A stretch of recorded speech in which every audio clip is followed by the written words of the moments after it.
आज देश नई ऊंचाइयों को छू भी रहा है और उन्हें पार भी कर रहा है। साथियों, एरो इंडिया का ये आयोजन भारत के बढ़ते हुए सामर्थ्य का उदाहरण है। इसमें दुनिया के करीब 100 देशों की मौजूदगी होना दिखाता है कि भारत पर पूरे विश्व का विश्वास कितना बढ़ गया है। देश विदेश के 700 से अधिक एग्जीबिटर्स इसमें अपनी भागीदारी कर रहे हैं। इसने अब तक के पुराने सारे रिकॉर्ड तोड़ दिए हैं। इसमें भारतीय एमएसएमईज भी हैं, स्वदेशी स्टार्टअप भी हैं और दुनिया की जानी मानी कंपनियां भी हैं। यानी एरो इंडिया की theme the runway to a billion opportunities, जमीन से लेकर आकाश तक हर तरफ नजर आ रही है।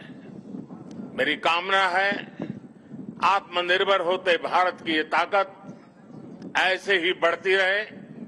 साथियों, यहां एरो इंडिया के साथ ही डिफेंस मिनिस्टर्स कॉन्क्लेव और सीईओज राउंड टेबल इसका भी आयोजन किया जा रहा है। दुनिया के विभिन्न देशों की सहभागिता, सीईओज की ये सक्रिय भागीदारी एरो इंडिया के ग्लोबल पोटेंशियल को और बढ़ाने में मदद करेगी। ये मित्र देशों के साथ भारत की विश्वसनीय भागीदारी को आगे ले जाने का भी एक माध्यम बनेगा। मैं इन सभी इनिशिएटिव्स के लिए डिफेंस मिनिस्ट्री और इंडस्ट्री के साथियों का अभिनंदन करता हूं। साथियों, एरो इंडिया एक और वजह से बहुत खास है। ये कर्नाटका जैसे भारत के टेक्नोलॉजी की दुनिया में जिसकी महारत है, एडवांस है, ऐसे राज्य कर्नाटका में हो रहा है। इससे एरोस्पेस और डिफेंस में नए अवसर पैदा होंगे। इससे कर्नाटका के युवाओं के लिए नई संभावनाएं खुलेगी। मैं कर्नाटका के युवाओं से भी आह्वान करता हूं, टेक्नोलॉजी को फील्ड में आपको जो महारत हासिल है उसे रक्षा क्षेत्र में देश की ताकत बनाइए। आप इन अवसरों से ज्यादा जुड़ेंगे तो डिफेंस में नए इनोवेशंस का रास्ता खुलेगा। साथियों, जब कोई देश नई सोच, नई अप्रोच के साथ आगे बढ़ता है तो उसकी व्यवस्थाएं भी नई सोच के हिसाब से ढलने लगती है। एरो इंडिया का ये आयोजन आज नए भारत की नई अप्रोच को भी रिफ्लेक्ट करता है। एक समय था जब इसे केवल एक शो या एक प्रकार से सेल्फ टू इंडिया की एक विंडो भर माना जाता था। बीते वर्षों में देश ने इस परसेप्शन को भी बदला है। आज एरो इंडिया केवल एक शो नहीं है, ये इंडिया की स्ट्रेंथ भी है। आज ये इंडियन डिफेंस इंडस्ट्री के स्कोप को भी फोकस करता और सेल्फ कॉन्फिडेंस को भी फोकस करता है। ऐसा इसलिए क्योंकि आज दुनिया की डिफेंस कंपनियों के लिए भारत केवल एक मार्केट ही नहीं है, भारत आज एक पोटेंशियल डिफेंस पार्टनर भी है।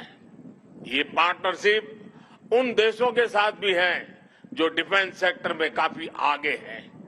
जो देश अपनी रक्षा जरूरतों के लिए एक भरोसेमंद साथी तलाश रहे हैं, भारत उनके लिए भी एक बेहतर पार्टनर बनकर आज उभर रहा है।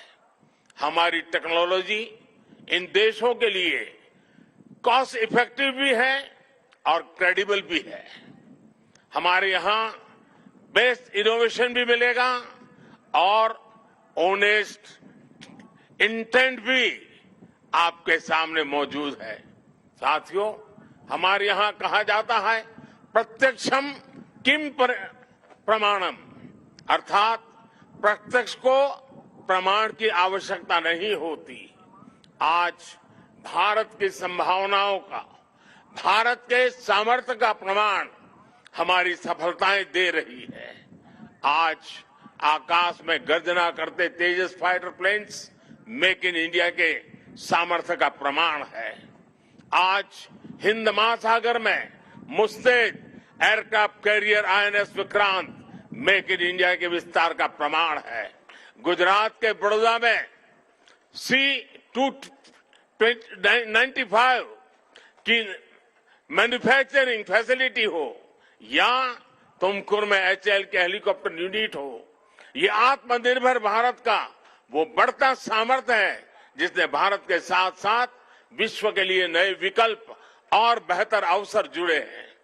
साथियों, 21वीं सदी का नया भारत अब न कोई मौका खोएगा और न ही अपनी मेहनत में कोई कमी रखेगा। हम कमर कस चुके हैं। हम रिफॉर्म्स का रास्ते पर हर सेक्टर में रिवॉल्यूशन ला रहे हैं।